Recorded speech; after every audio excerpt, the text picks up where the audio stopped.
Boa noite, queridos irmãos. Mais um domingo, estamos aqui, um domingo que foi tranquilo para todos nós, para alguns não foi tão tranquilo assim. Encerramos o domingo, né? Passamos o dia, alguns em parentes, outros mais. Mas obrigado, porque você está conosco mais um domingo, agora à noite, e terminando esse domingo com a Palavra de Deus. O estudo de Daniel hoje vai ser muito interessante, mas já já a gente conversa sobre isso. Que Deus abençoe a toda a sua família. Vamos já para os anúncios, tá ok? Vamos lá. Nossas redes sociais, que já vai estar aí na frente, já está aí na frente de vocês, tanto o YouTube, como o Instagram, como também o nosso Face. Eles têm agora a transmissão simultânea, ao vivo para os três, até o Instagram também. E não esqueça, IASD Ribeirão, perdão, vamos começar de novo. IASD Ipiranga Ribeirão. É o nosso endereço para os três, você pode digitar ali. E legal, agora tudo ao vivo, até no Instagram. Não esqueça de dar o seu like, o seu dedinho ali, porque isso mantém nosso vídeo em evidência, tá? E assim nós podemos pregar um pouco mais a palavra de Deus. Para aqueles que querem receber o estudo bíblico via WhatsApp, o endereço ou o telefone, o número é esse, 011 991 61 3686, repetindo, 011 991 61 3686, que Deus abençoe você, estude a palavra de Deus, que não tem coisa melhor do que isso. Também quero anunciar a vocês que continuamos nas quartas-feiras, às 20 horas, a série Construindo um Lar Feliz, esse bloco especial de Arrumando a Casa, né? É um bloco bem interessante. E o tema é Andando na Contramão. O adventista, o cristão, sempre anda na contramão, né? Infelizmente, todo cristão, seja lá qual denominação for, ele vai na contramão do mundo. Mas o que significa isso no casamento? No relacionamento de família, andando na contramão às 20 horas, quarta-feira, dia 28. Não perca, estaremos juntos ali também. Gostaria de dizer para vocês, nesse domingo, que nós estamos orando por todos os nossos membros de igreja. Algumas igrejas estão abrindo, outras igrejas vão abrir já em novembro. Devagarzinho as coisas vão se encaminhando, mas não pode se descuidar de todas as normas de saúde que nós temos que enfrentar esse Covid, porque ele não é muito, é complicado, tá? E a coisa está pegando, sim. Tomem cuidado, não fique aí abrindo as igrejas, o pessoal costuma ficar se abraçando. Não pode isso, gente. Não tem como fazer isso. Tanto é que o pastor, eu vou estar pregando nas igrejas, se estiver aberto, e o que eu vou fazer? Eu vou simplesmente dar uma lá da frente. Mais nada. Não vou nem ficar dando toquinho. Já pensou? Mais de 200 toquinhos na mão? Vai pegar o vírus também. Estou brincando. A gente faz algumas adaptações aí também, tá? Legal? Muito bem. Meus queridos irmãos, que Deus possa abençoar vocês. Vamos então agora para o abraço virtual, que ainda não está sendo um abraço mais pessoal, mas está sendo um abraço cheio de amor e carinho. Deus abençoe a sua família, Deus abençoe você. Receba o abraço do pastor Valdir e da igreja do distrito de Ipiranga, tá? Nós abraçamos vocês com amor e ternura e que você sinta esse poder, esse amor de Deus por você. Sinta-se abraçado, todos vocês aí que estão no Instagram, no Face, no YouTube ou, né, nas salas compartilhadas também. Assim, curtam também, se for possível, a página do pastor Valdir Carlos, PR Valdir Carlos, tá? Não esqueça, tá lá o enderecinho, tá? Você também pode curtir aí, que Deus abençoe vocês. Ok.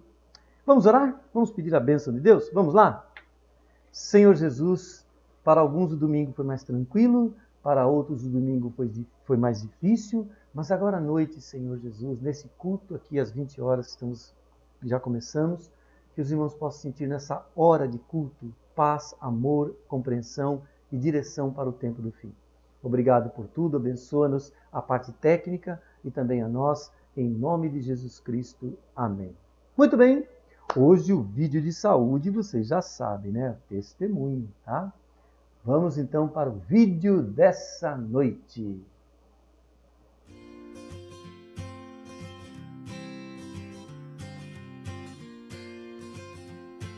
Olá, tudo bem? Meu nome é Danila, eu moro em Cedral, perto de São José do Rio Preto, e hoje eu estou aqui para compartilhar um pouco do meu testemunho. Há um tempo atrás, eu comecei uma mudança em minha alimentação, e devido a essa mudança, eu perdi 12 quilos. Mas ainda havia alguns alimentos que eu ainda consumia.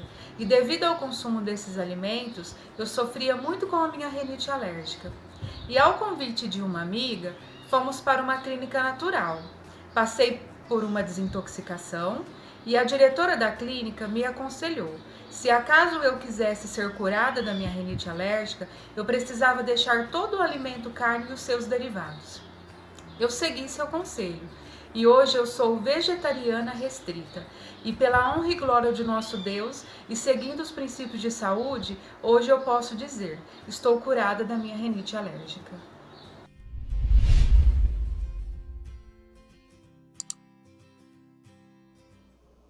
Legal! Gostei do testemunho de hoje. Espero que você tire boas lições desse testemunho maravilhoso. Muito bem. Tema, vocês viram da última vez, foi um tema um pouco mais longo, né? Um pouco mais trabalhoso. Quando nós trabalhamos com vários textos de Isaías, Jeremias, Apocalipse, Daniel, voltava para Apocalipse, aplicava, fazia aplicação profética, fazia aplicação espiritual e final do tempo do fim. Um tema um pouco mais complexo, quando também comparamos o capítulo 7 e o capítulo 2, mas com muito mais detalhes, porque Deus trabalha assim. Então, como é que é o nome dessa visão que Deus faz na Bíblia? Muito interessante. A visão é o seguinte, chama paralelismo crescente. Ou seja, capítulo 2, capítulo 7 paralelo, só que o capítulo 2 fala resumidamente, e aqui é crescente, ele acrescenta muitos outros detalhes. O que vai acontecer no estudo de hoje? Capítulo 8, paralelismo crescente, paralelo de novo, só que mais detalhes. E assim vai todos os outros capítulos de Daniel. Tá? Você vai perceber que Deus vai trabalhar nos detalhes da profecia. Isso é muito importante, porque dá segurança para você daquilo que estamos falando. E nossa igreja não prega da nossa palavra. Nós pregamos aquilo que a história já confirmou e aquilo que a Bíblia já falou e também já confirmou. Então é essencialmente bíblico. Então vamos trabalhar hoje um tema muito importante, a visão, um carneiro e o bode. Tá? O que significa isso? Vamos especificar um pouquinho mais, porque é um contexto importante do livro de Daniel. Um carneiro e um bode. Normalmente o carneiro, irmãos queridos, ele simboliza quem? Cordeiro, carneiro. A gente lembra de Jesus. Tá? Normalmente é essa ligação que temos e é uma ligação que Deus faz. Mas um pouquinho mais a palavra cordeiro. Tá? Mas os carneiros eram sacrificados também, representando o nosso Senhor. Mas o cordeiro é o mais correto. Mas normalmente o carneiro, que é um animal mais voltado para a parte de religiosidade. O bode não. Normalmente o bode representa Satanás, representa um aprisco diferenciado. Normalmente é isso. Mas como vai ser vista essa questão deste carneiro e deste bode aqui em Daniel 8? Vamos tentar entender. Muito bem. Como eu disse, nos capítulos 2 e 7, nós comparamos os 4 reinos, que eram reinos por metais que foram se desvalorizando, eram épocas, cada império representava um metal, e no paralelismo crescente, que é Daniel 7, nós percebemos que foram os animais que eram comparados aos mesmos reinos, mas com muito mais riquezas de detalhes. Tá? É assim que Deus fez. Tá? Assim como a cabeça de ouro, o animal leão representava a Babilônia, peito e braço de prata e o urso penso representava a Medo-Pérsia, quadris e coxas de bronze e o leopardo de 4 asas representavam o Império Greco-Macedônico, assim também as pernas de ferro representam aquele animal estranho que não tem na fauna, como se fosse um dragão estranho com 10 chifres, da onde surgiu aquele chifre pequeno que nós já falamos que ele tentava fazer, e é um poder religioso. Tá? Então você já sabe disso. Mas agora Deus especifica um pouquinho mais. Por quê? Porque há detalhes nesses 2 impérios que são importantes, que vão inclusive ser usados em Daniel 11. Vocês vão ver quando eu passar, porque eu já tenho isso na minha cabeça muito claro. Como voltei a estudar pós-graduação, estou fazendo uma pós-graduação em escatologia bíblica, apocalíptica e Daniel. Então, isso já tinha na minha mente muito claro, mas agora está um pouco mais forte. Tá? Eu vou trazer, inclusive, informações diferenciadas para vocês, tá bom? Então, Deus queria alguns detalhes desses 2 impérios que vocês já vão saber o que é. Para isso, abra sua Bíblia ou olhe para a sua tela, que vai ser projetado Daniel 8, versos 2 e 3. Tá? Daniel 8, versos 2 e 3, que vai colocar ali. E novamente, vai falar, já está aí, ó, já fica olhando aí, porque eu já vou ler. Vou fazer um resumidinho, mas você vai ler. Normalmente, meus queridos, daqui para diante, sempre Daniel vai falar assim, falou isso em Daniel 7 e torna agora na visão, porque é outra visão. Mas olha que ele já fala, no verso 2, e levantei os meus olhos, de novo, mesma frase, e vi. E eis que um carneiro que estava diante do rio, tá?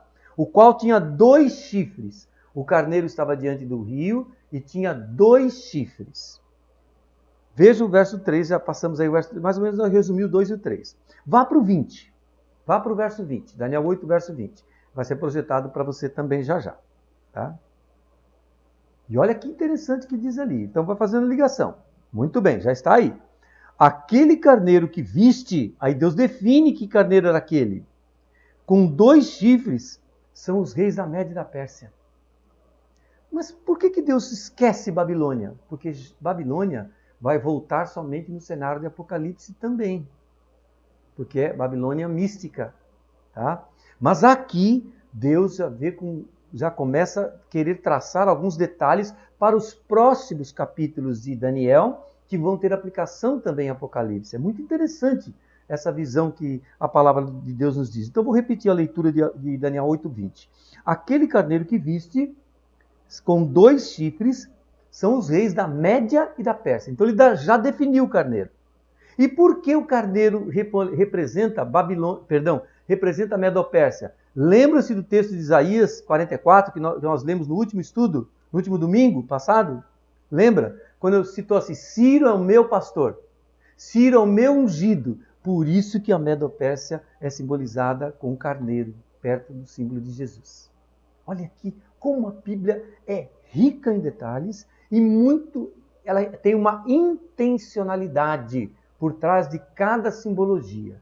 Não deixe passar assim, de qualquer jeito. Por isso que vocês, quando escutam eu falando aqui, vocês até se admiram, não do que eu sei, mas do que a gente para ler na Bíblia. Isso é tempo de leitura.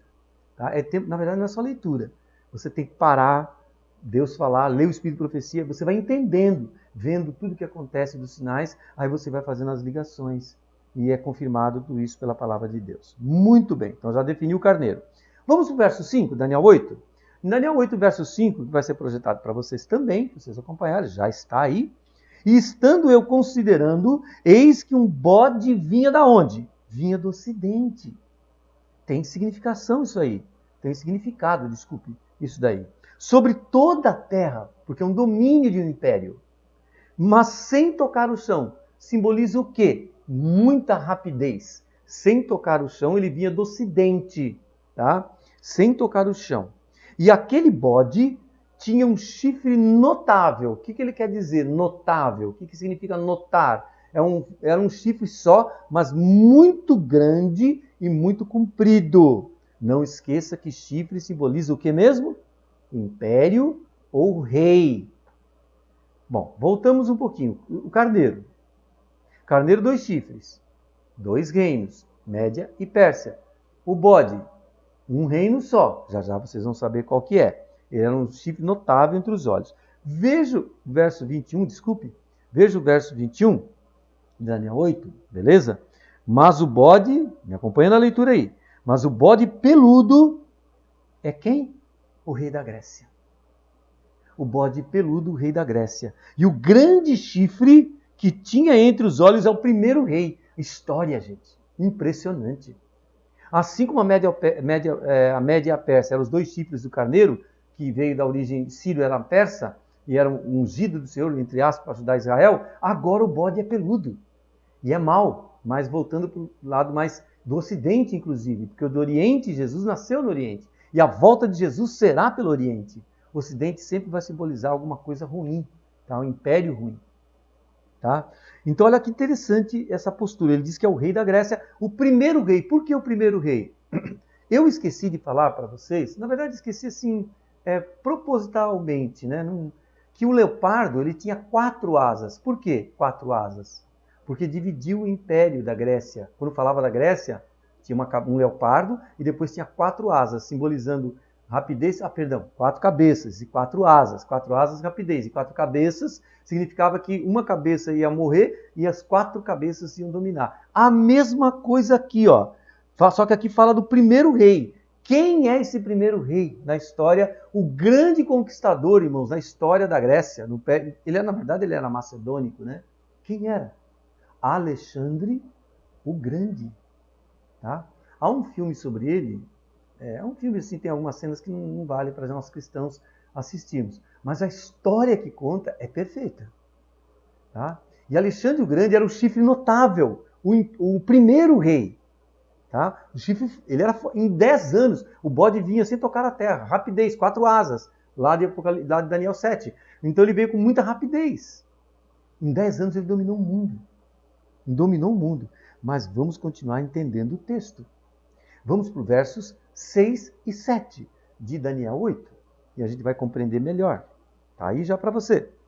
E dirigiu-se então o carneiro, que tinha 2 chifres, a Média e a Pérsia, e correu contra ele, no ímpeto de sua força. Ele estava forte, o carneiro, tá? No ímpeto da sua força. E ferindo, olha só que dirigiu-se ao carneiro, desculpe, não é que o carneiro, eu falei errado, eu dei a ênfase errada, na verdade foi a ênfase. Não é que o carneiro se dirigiu contra o bode, e dirigiu-se ao carneiro o bode, o texto diz. Vou ler o texto de novo. Dirigiu-se ao carneiro. Ele, bode, foi ao carneiro na fúria do seu ímpeto, na sua força, que era muito grande, e feriu o carneiro que tinha 2 chifres, e quebrou os 2 chifres, destruiu a Média e a Pérsia, pois não havia força para resistir, o texto diz, no carneiro, para enfrentar esse bode. E o bode ainda fez o seguinte, lançou por terra, pisou a pés. Nunca mais se ouvimos falar da Média. Sabia disso? Nunca mais a Pérsia tornou-se o império que foi. Nunca mais. O único resquício da Pérsia atualmente é o Iêmen do Norte, Iêmen do Sul, alguma coisa desses impérios persas aí. Mas é muito pouco. Tá? São bem fracos. Os ayatolás, né, esse pessoal. Mas hoje então nunca mais se recuperou depois da derrota que teve contra o Império de Alexandre o Grande. Muito bem, vamos avançar um pouquinho para a gente tentar entender. Vamos para o verso 8 de Daniel 8. Aí a gente vai tentar entender. E vocês vão percebendo que ele vai caminhando, né, já está aí o texto, ele vai caminhando para Daniel 8,14, que já vocês vão entender também. Tá? Daniel 8,8, por isso que Deus pegou esse império, porque ele já quer caminhar para alguma coisa mais séria. Tá? Daniel 8,8 diz o seguinte, e o bode se engrandeceu. Alexandre Magno, Alexandre o Grande, ele era orgulhoso. Ah, sim, esqueci de falar um detalhe. Você sabe por que o símbolo é o bode do Império Greco-Macedônico? Porque o próprio Alexandre o Grande, qual era o capacete dele? Era um chifre de carneiro. Era como se fosse um chifre de um carneiro. É impressionante. Isso no filme traz, viu? O capacete que ele usava de guerra era um chifre de carneiro. Chifre de bode. De carneiro é outro tipo de chifre. O chifre de bode ele é meio arredondado, tá? Meio espiralado, assim. Mas esse é um detalhe, tá? Não precisa entrar ficar preocupado com isso. Mas Daniel 8,8 diz assim, e o bode se engrandeceu sobremaneira, mas estando na sua força, aos 35 anos de idade de Alexandre Magno, aquele grande chifre foi quebrado. O que aconteceu? Bom, antes de continuar o texto, ele vai deixar o texto aí para vocês, eu vou explicando a história. O que aconteceu com Alexandre Magno? Ele ganhou o mundo em 10 anos, aos 25 anos, esse famoso rei começou a ganhar o mundo, aos 35 ele ganhou o mundo inteiro, rápido, muito rápido. Quando ele estava no auge da sua força, na última batalha que ele teve, ele pegou uma febre, mas ia se recuperar. Ele pegou uma febre nos campos de batalha, né, porque ele era um soldado, ficava no relento. Ele estava adoentado, enfraquecido.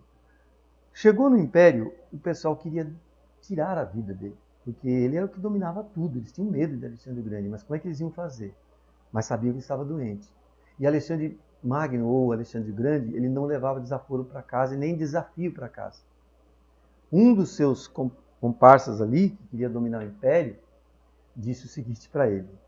Pegou uma taça chamada Taça de Hércules. Sabe quantos litros cabe na Taça de Hércules? 5 litros.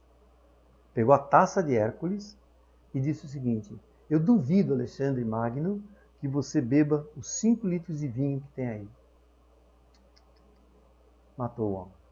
Ele já estava doente, estava enfraquecido, virou 5 litros de vinho, entrou em coma e não voltou mais. Morreu. Por isso que na sua força ele foi quebrado. O texto bíblico é claro, gente. O texto bíblico fala. Tá? Olha que diz a continuidade. E no seu lugar, verso 8 ainda, estou no verso 8.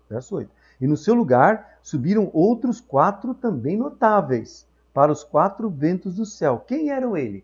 Cassandro, os 4 generais dele, que eram os mais perto. Tinha o chefão, que era Alexandre Magno, morreu. Então dividiu entre Cassandro, Licímaco, Seleuco e Ptolomeu. Como é que foi? Inclusive a origem dos modernos, do moderno Egito, da Macedônia, tudo vai estar aqui. O que aconteceu? Cassandro ficou com a parte da Macedônia, um dos seus generais. O outro forte general, que era Licímaco, ficou com a região da Trácia e grande parte da Ásia Menor. Tá? Seleuco ficou com uma parte da Ásia, norte da Síria e regiões do Oriente. Seleuco. Tá? Os Seleucidas famosos, né? E o Ptolomeu ficou com Egito, Palestina e parte da Síria. Deu para entender? Então, um dos mais importantes aí ficou com Ptolomeu, que é o povo de Deus também. Então, a gente começa a entender bem. Se a gente for agora para o verso 23 e o verso 24, que eu vou dar uma resumidinha para encaixar os dois, mas o texto talvez estará na íntegra para você, e você aproveita e lê, né? Muito bem. Mas ao fim do seu reinado, se levantará um rei, feroz de semblante, de catadura, tem texto que fala de catadura, né? Interessante, e será entendido em adivinhações, e se fortalecerá o seu poder, mas não pela sua própria força, e prosperará, o texto diz, e fará o que lhe aprouver, e destruirá os poderosos e o povo santo. Para pensar um pouquinho aí. Daniel está dando um pulo. Ele começa nos impérios da Medo-Pérsia, né? Lógico, sendo derrotada pelo Império Greco-Macedônico, como eu já relatei a história para vocês, mas agora ele pula para um degrau mais alto. Por isso que eu já fui para os versos 23 e 24.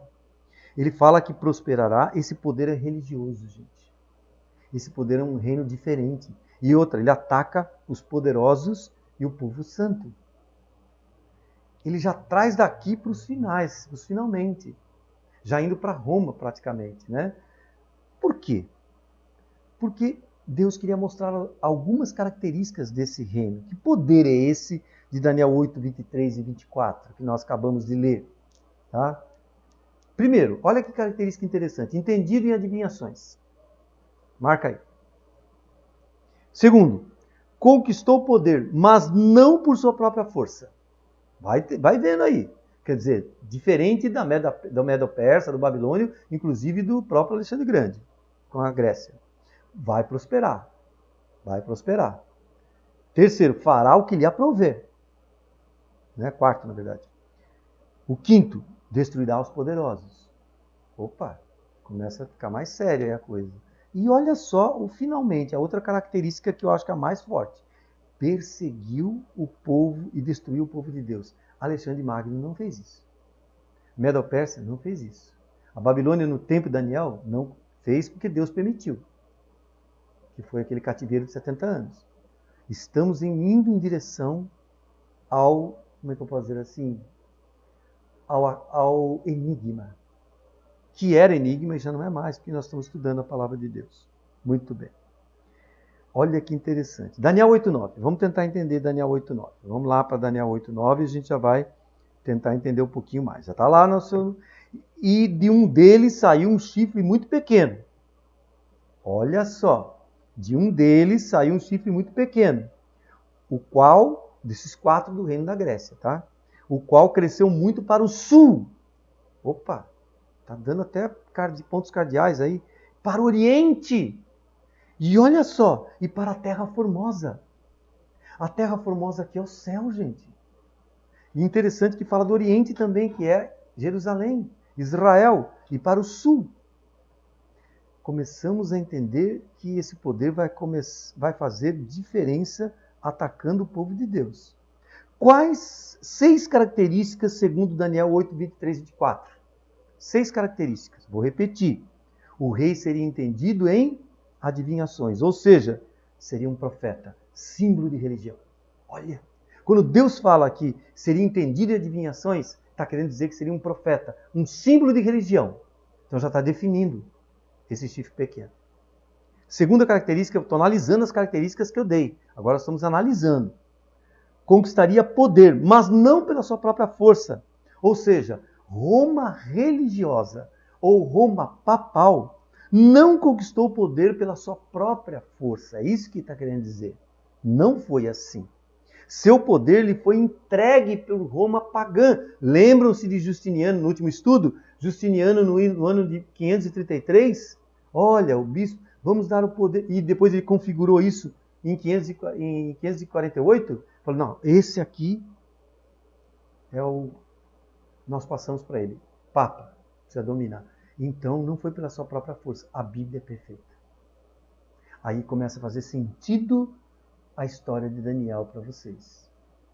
Vocês evangélicos que estão estudando comigo, eu sei que tem alguns que estão estudando comigo, às vezes vocês nem se identificam. Parabéns, porque você está aprendendo a verdade. Agora está te fazendo sentido, Daniel. Tá?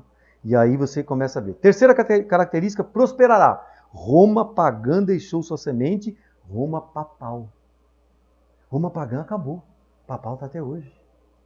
Tá? E diz mais, esta prosperou tanto que chega até os nossos dias, exercendo grande influência e poder no mundo. Outra característica, fará o que lhe aprouver. É um poder religioso, mas não é a vontade de Deus, gente. Que está preocupado em seguir esse poder, ele fará o que lhe aprouver. Ele não quer seguir o que a Bíblia diz, ele não quer seguir o que Deus fala, ele quer fazer o que ele acha melhor. Sua própria vontade. Por isso as doutrinas desta igreja não estão fundamentadas aonde? Na Bíblia, na lei de Deus. Não está fundamentada na Bíblia nem na lei de Deus. Estão fundamentados em quê? Em suas próprias fantasias, em suas próprias filosofias. Tá? Mais uma característica sendo comentada. Destruirá os poderosos. Em se tratando de um poder religioso, esses poderosos aqui só pode significar uma coisa. Ataque contra quem? Pai, Filho e Espírito Santo. Não tem outra coisa. Poderosos aqui, Pai, Filho e Espírito Santo. As doutrinas desta igreja, como não são bíblicas, elas não exaltam o caráter de Deus, que é na sua lei, porque ela não é bíblica, mas ela destaca os seus líderes religiosos. Tanto é que eles dizem o seguinte, a infalibilidade papal, ou seja, o Papa não erra. Está dentro da norma papal. E ele chama o Papa de Vicarius Filii Dei. O que significa Vicarius Filii Dei? Vigário, filho de Deus. Quem é o único vigário? Porque vigário é aquele que morre por alguém. Quem é o único vigário? Jesus chamado Cristo. Tanto é que, como eles se chamam Vicarius Filii Dei, o que eles fazem? Eles ouvem as confissões. E o padre fala assim, não, reza tanto a Maria e Deus vai te perdoar. Eu te perdoo. Não existe isso. Nenhum homem pode fazer isso. Tá? Nenhum, só Deus pode perdoar os pecados. Última das características que vimos em Daniel 8 versos 23 e 24. Perseguiu e destruiu o povo de Deus. Tanto Roma pagã como Roma papal, gente. Perseguiram e mataram os fiéis seguidores de Deus. Bom, dito isso, as características já identificamos. Agora vamos para Daniel 8, novamente, só que versos 10 a 12. Tá? Versos 10 a 12. Vou começar a ler para você que já está aí projetado. E se engrandeceu até contra o exército do céu. Agora Deus... Eu fiz todo aquele preâmbulo, o texto aqui é mais claro. Mas eu deixei tudo aquilo para você já poder entender com mais facilidade. Então agora presta atenção o texto que você está lendo. E se engrandeceu até contra o exército do céu. Os anjos, irmãos. E alguns do exército e das estrelas lançou por terra e os pisou. Irmãos, o que Satanás fez? Ele já tinha tirado mesmo uma parte dos anjos. E não somente anjos, os mensageiros, os pregadores que ele queimou vivo. João Hus, esses homens foram queimados, quase mataram Martim Lutero. E pisou a peça. E se engrandeceu até contra o príncipe do exército. Quem é o príncipe do exército? Miguel. Quem é Miguel? Jesus chamado Cristo. Nosso Senhor Jesus Cristo. E foi tirado o sacrifício contínuo. Como é que a igreja tira o sacrifício contínuo? O que simbolizava o sacrifício contínuo? Era Jesus, que estava lá morto, era o cordeiro, e ficava o dia inteiro queimando, ou seja, o sacrifício contínuo. A intercessão de Deus no céu por você. Qualquer hora que você pecar e você pedir perdão, Deus intercede por você. Como é que eles tiraram isso, gente? Eles tiraram isso de uma maneira muito séria. Eles tiraram de que maneira? Eles tiraram colocando intercessores chamados santos. Não, ninguém vai a Deus, ninguém vai a Jesus se não usar Maria, se não usar um santo. Está aqui, ó. Tiraria o sacrifício contínuo e no lugar do seu santuário foi lançado por terra. E um exército foi dado contra o sacrifício contínuo. E por causa da transgressão, o lançou a verdade por terra. E o que fez prosperou. Impressionante, irmãos. Muito interessante.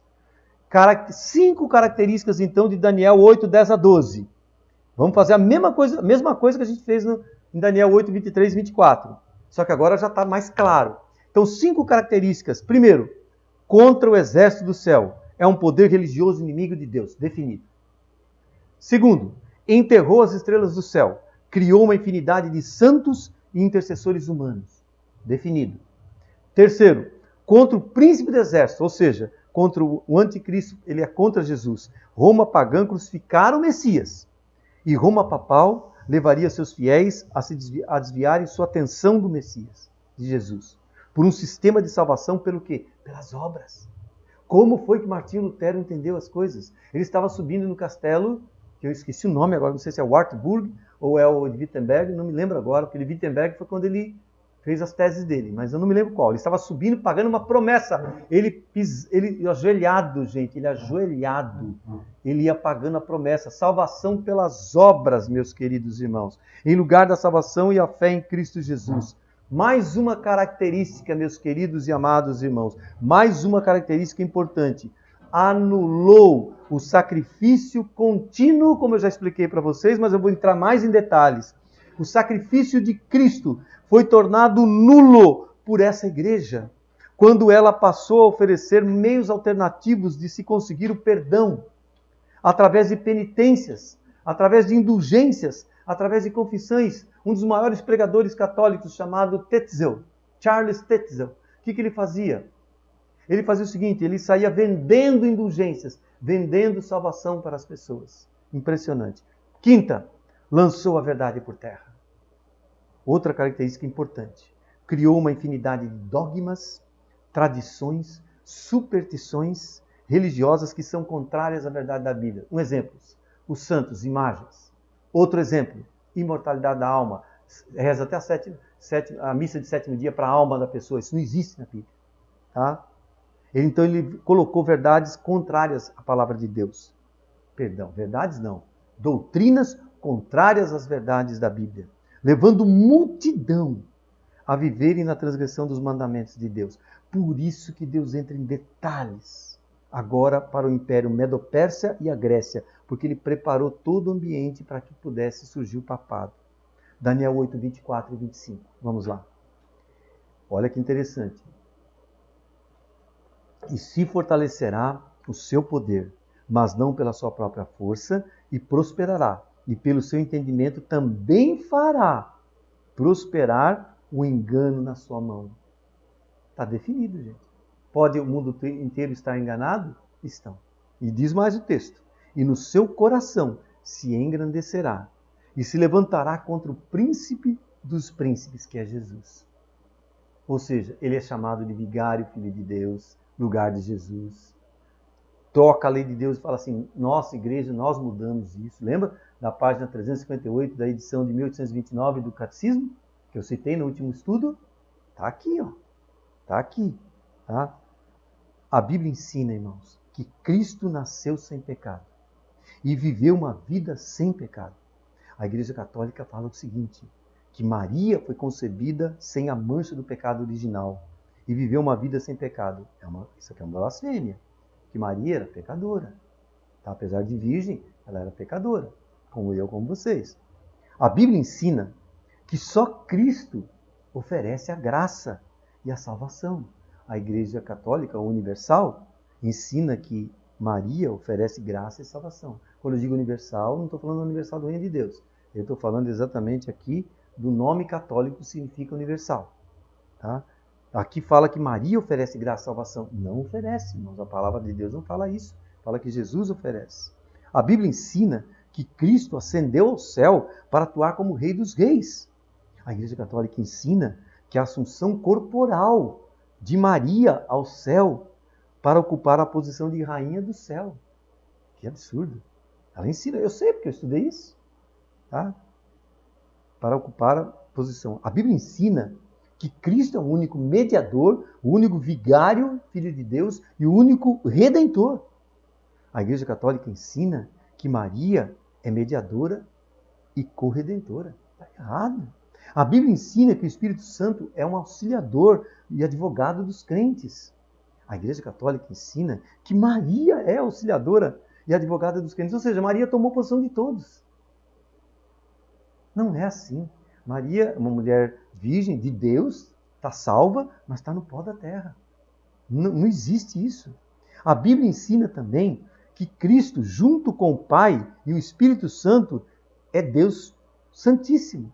A Igreja Católica ensina que Maria também é Santíssima, Virgem Santíssima.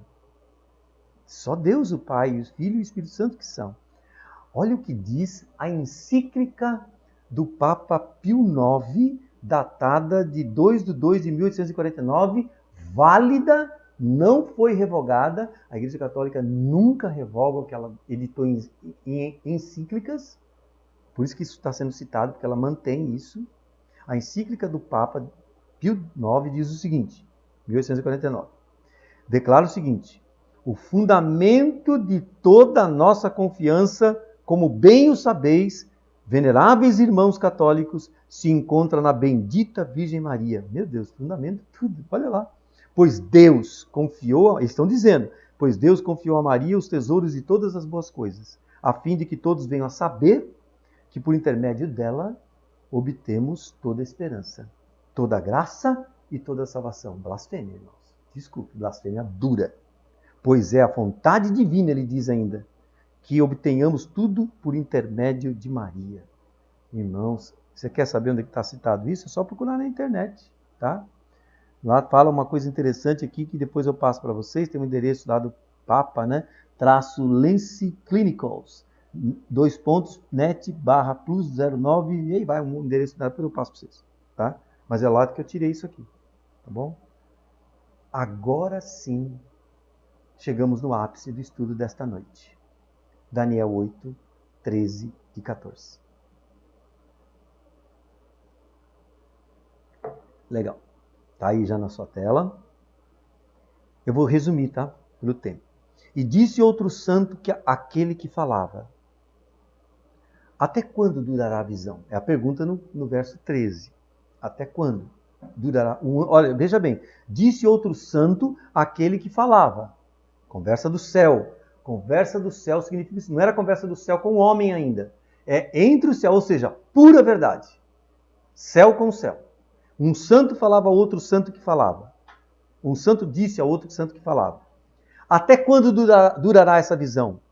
Da transgressão assoladora, para que sejam entregues o santuário e o exército, a fim de serem pisados. Aí vem Daniel 8,14. Fique tranquilo. É até 2.300 tardes e manhãs e o santuário será purificado. Amém. Amém. E antes de continuar, que esse estudo vai ser no próximo domingo, quero citar um texto de Gênesis 1,5, para você entender uma coisa aqui. Não falou entre 2.300 tardes e manhãs? Seriam dias, né? Parece ser dias literais, né? O texto já está aí, você vai entender. E Deus chamou a luz dia, e Deus chamou a luz dia, E as trevas o quê? Noite. E foi tarde e manhã o dia primeiro. Então já fica definido aí. Foi tarde e manhã o dia primeiro. E lá fala dos 2.300 tardes e manhãs. É a língua da Bíblia. É a linguagem bíblica. Ela nunca vai sair disso. Então houve tarde e manhã, ou seja, é um dia de 24 horas, entre aspas. Tá? É um dia. No caso da criação, 24 horas. E na profecia? Aí é que você vai entender um negócio legal. Em Daniel, já você vai ver o texto. Em Daniel 8, os impérios estão em miniatura. Pode observar. Carneiro é o Império Medo-Persa. Bode, Império Grego. Chifre pequeno, Império Romano Pagão e Papal. Está em miniatura. Tá? Agora, quando você vai para Números 13, verso 34, tá? O que você vai ler aí, quando se fala a profecia, olha a base para nós falarmos que 2.300 tardes e manhãs são 2.300 anos. A gente inventou da cabeça. No dia da criação eram 24 horas, porque a palavra Ion, tá? É muito clara. Aqui não. Aqui ele vai falar o seguinte, que aqui é profecia. Ele usa a mesma palavra para ser um dia, mas olha o que diz Números 13, 34. Segundo o número dos dias em que espiastes na terra, 40 dias, cada dia representando um ano, levarei sobre vós as vossas iniquidades 40 anos. Aqui é uma profecia. Então Deus falou o seguinte, 40 dias, cada dia te dei por um ano. Tá? Ou seja, pega lá Ezequiel, eu não dei esse texto, irmãos, uma pena, mas é Ezequiel 4, verso 6, em algumas literaturas está o verso 7, então não sei qual que vai ser a sua tradução. Vou ter que dar uma olhadinha na tela, porque eu não sei se é o verso 6 ou o verso 7 de Ezequiel 4, tá? Vou dar uma olhadinha, vou dar uma minha viradinha aqui para ver a tela, tá? Aí vocês vão ver. Olha lá, verso 4, 6. Veja o verso 7, veja se tem o verso 7. Exatamente. Fica aí, é o verso 7. Pega o verso 6, vai? Vamos voltar ao verso 6, é interessante. Olha o que diz Ezequiel também, corroborando números 14 e 34. Eu vou ler olhando na tela ali. Quando tiveres cumpridos esses dias, profecia, deitar-te-á sobre o teu lado direito e levará sobre ti a iniquidade da casa de Judá. Olha agora. 40 dias te dei, cada dia por um ano, porque é profecia. Voltarás, pois, o rosto do seio de Jerusalém, com o teu braço descoberto, e profetizará contra ela. Ou seja, em profecia, dia é ano. Ai, que interessante. Pastor, agora a gente vai para Daniel, então quer dizer, até quando durará? 2.300 tardes e manhãs. Daniel 8, 19 e 26. Vamos para o 19. Eis que, olha o que diz o texto de Daniel 8, verso 19 e depois o 26. Vamos ver o verso 19 e depois ele já põe o 26 junto ali, conforme eu vou lendo. Eis que te farei saber o que há de acontecer no último tempo da ira. Deus já está definindo. Pois isso pertence ao tempo determinado do fim. Daniel, isso é para o tempo do fim. É o nosso tempo, gente. E olha só. E a visão da tarde e da manhã, ele complementa. E a visão da tarde e da manhã que foi falada é verdadeira. E olha só o que ele diz. É tão verdadeira. E olha só o texto, porque se refere a dias ainda muito distantes. Muito distantes.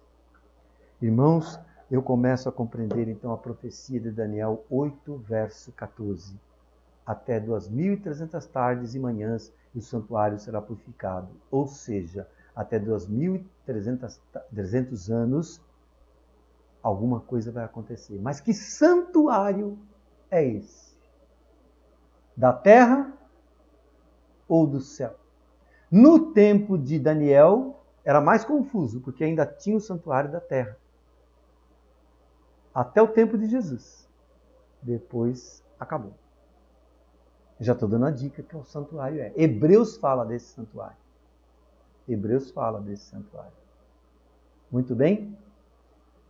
Durma com esse barulhinho um pouco na cabeça, porque o próximo tema, domingo, olha lá, vou te deixar aqui minhas anotações. Nós já vimos no estudo de hoje um carneiro e um bode, especificamos muito.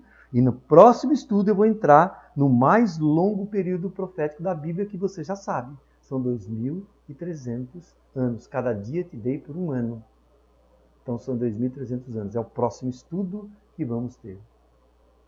Legal? Um abraço individual a todos vocês, mesmo não citando nomes. Deus abençoe a todos vocês. Que Deus dê forças para vocês compreenderem as profecias, e esses textos são muito esclarecedores. Deus guarde você, que o Senhor esteja ao seu lado e que Ele brilhe a sabedoria na sua vida. Deus abençoe. Vamos orar? Senhor nosso Deus, muito obrigado por começarmos a entender. Estamos chegando em Daniel 9 agora, que é perto do tempo do fim, o final dos 2.300 anos. A gente precisa entender isso, Senhor, porque o Senhor está fazendo um movimento importante nessa data que já passou, inclusive, desses 2.300 anos. Senhor, nos ajude e dá-nos uma boa noite. Proteja-nos e guarda-nos em nome de Jesus. Amém. Pessoal, a voz simples, rouca, errada e às vezes fraquinha é nossa. A força, a beleza da palavra de Deus é o que é mais forte. A Bíblia, a palavra de Deus. Boa noite. Deus abençoe a todos vocês. E até o próximo domingo.